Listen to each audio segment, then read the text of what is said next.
Untuk kajian kita yang selanjutnya adalah cinta kasih terhadap Tuhan. Kita tahu bersama bahwa saat manusia mengambil pilihan untuk beragama atau berkeyakinan, pasti manusia akan menggapai atau menempatkan dirinya sebagai kehambaan kepada Tuhan atau sesuatu hal yang dianggap kuat di alam dunia ini.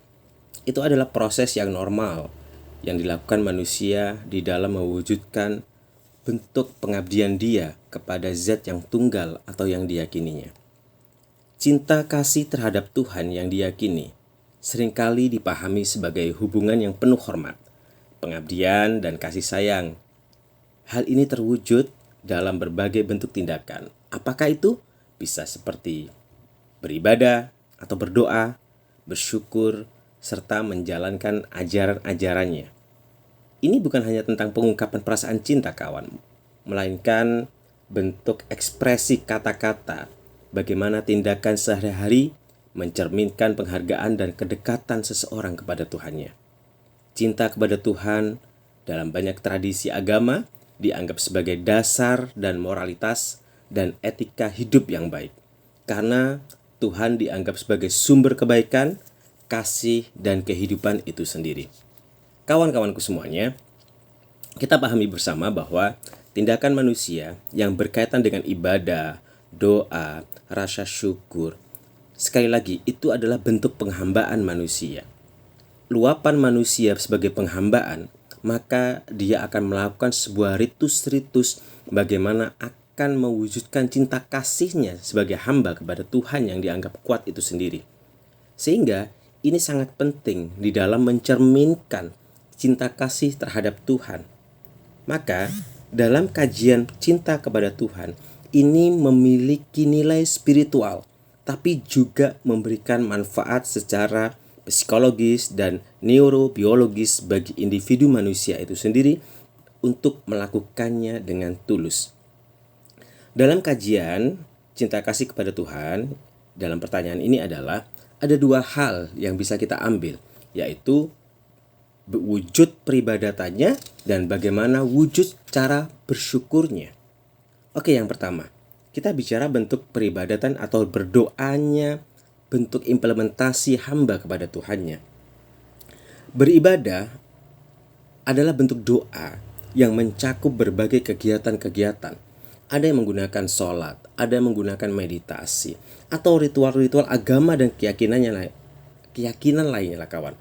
Itu bentuk menghubungkan dirinya dengan Tuhan. Ini menciptakan ruang, menciptakan refleksi, menciptakan ketenangan batin. Dalam psikologi, lagi-lagi kalau kita dalam pendekatan psikologi, beribadah seringkali dianggap sebagai cara mencapai kedamaian, pikiran, dan emosi. Lagi-lagi kembali kepada emosi. Praktek keagamaan memberikan nilai tujuan kontrol kepada manusia itu sendiri. Dari setiap norma-norma yang ada, agama atau keyakinan adalah sebagai pondasi yang tertinggi dalam sebuah keyakinan manusia. Ini membantu individu merasa lebih bermakna dan terhubung dengan sesuatu yang lebih besar dari dirinya. Itulah dalam konteks peribadatannya. Oke, kita ambil dalam pendapat seorang psikolog yang biasa kita ambil dalam sebuah pendekatan cinta, yaitu dari Emmons. Dalam penelitiannya, rasa syukur, bentuk penghambaan manusia, ini menunjukkan bahwa orang yang rutin beribadah, orang yang rutin berdoa, ini mempunyai kecenderungan merasa lebih bahagia, lebih puas terhadap hidup mereka. Ini terjadi karena praktek keagamaan memfasilitasi rasa syukur dan pemahaman yang lebih mendalam tentang kehidupan itu sendiri. Maka kawan-kawanku semuanya, hal yang wajar apa yang diekspresikan manusia dalam bentuk penghambaan kepada Tuhannya adalah bentuk cinta kasih ataupun bentuk implementasi ketundukannya kepada Tuhan yang dipercayainya, kawanku semuanya. Yang kedua, bentuk cinta kasih kepada Tuhan dalam bentuknya bersyukur. Bersyukur ini lagi-lagi adalah bentuk unconscious mind, perasaan alam bawah sadar di dalam mengekspresikan cintanya kepada Tuhan. Hal ini sering diabaikan tetapi memiliki dampak yang sangat kuat. Bersyukur melibatkan pengakuan. Lagi-lagi saya katakan, melibatkan pengakuan atas segala karunia Tuhan dalam kehidupannya. Apakah kesehatan, keluarga, atau berkat-berkat lainnya.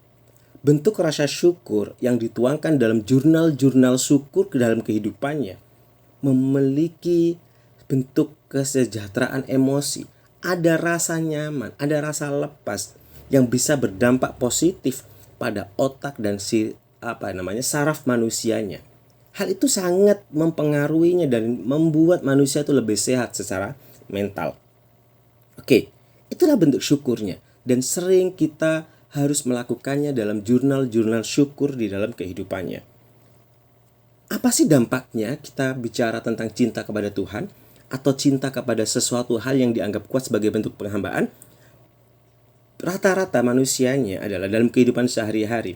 Bentuk implementasinya seperti yang saya katakan tadi, bisa melakukan beribadah, berdoa, bersyukur. Tetapi ingat, itu masih dalam konteks universal.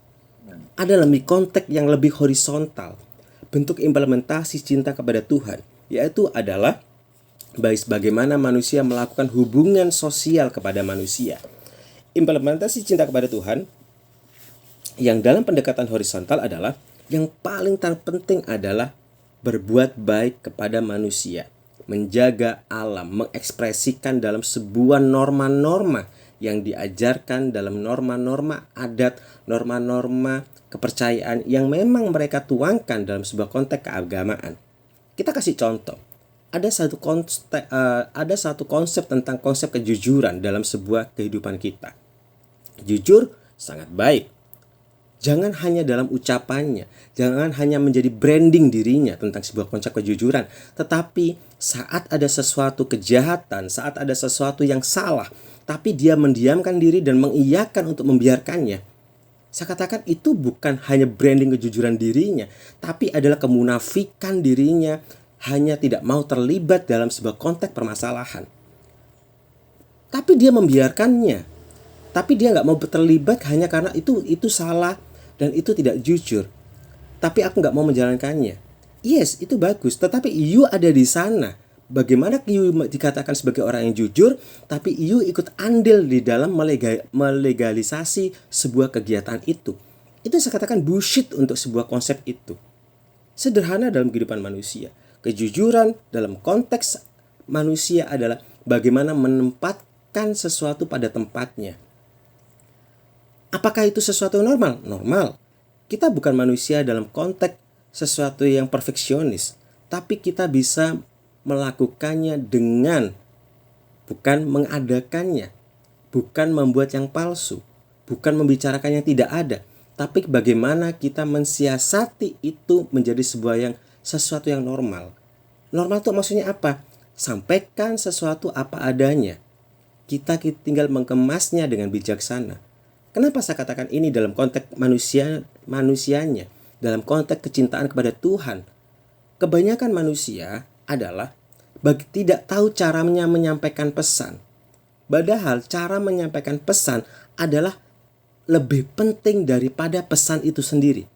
Saya ulang lagi. Cara menyampaikan pesan itu adalah lebih penting daripada pesan itu sendiri. Kebanyakan kita tidak bisa menyampaikannya dengan indah. Sehingga apa? Orang sesama manusia menjadi beda pemikiran atau beda persepsi. Hanya kita tidak mau bertabayun, tidak mau mengklarifikasi, hanya melakukan justifikasi. Itu adalah kemunafikan manusia dalam cinta kasih kepada Tuhan, tetapi dia tidak bisa melihat dalam konteks kemanusiaannya. Hanya karena sok kejujurannya, hanya sok bagaimana melakukan kehidupannya, padahal ada sebuah kedoliman di situ, you tidak bisa melihatnya dengan secara holistik dan menyampaikannya. Itulah kemunafikan kita yang ada di sekitar kita. Ada saatnya kita bisa mengatakan tidak. Jangan sampai otak rasional kita dibajak oleh otak emosi kita. Sehingga saat kita bicara tidak berani mengatakan tidak, alasan ewuh pekewuh, tidak berani dan semuanya, itu adalah kemunafikan manusia dalam mensikapi kehidupannya.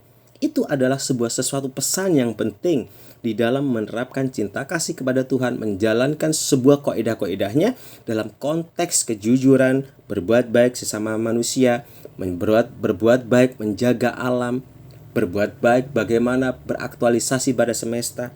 Itu adalah sebuah konsep yang bisa kita tawarkan di dalam konsep horizontal cinta kasih kepada Tuhan. Maka kawan-kawanku semuanya, cinta kasih pada Tuhan bisa tercermin dalam sebuah tindakan kita sehari-hari. Bukan hanya beribadah, berdoa dan bersyukur dalam pendekatan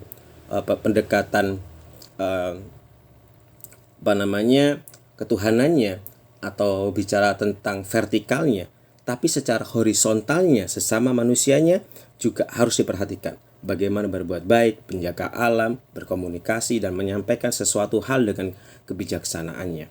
Maka kawan, ayo bersama-sama kita bisa lebih baik. Kita bisa lebih baik untuk bisa membuktikan bahwa manusia yang mempunyai cinta kasih kepada Tuhan yang kuat bisa mewujudkan bahwa kita bisa lebih baik, bisa menjadi makhluk yang terbaik untuk alam semesta dan bertanggung jawab atas semua cinta kasih yang kita lakukan.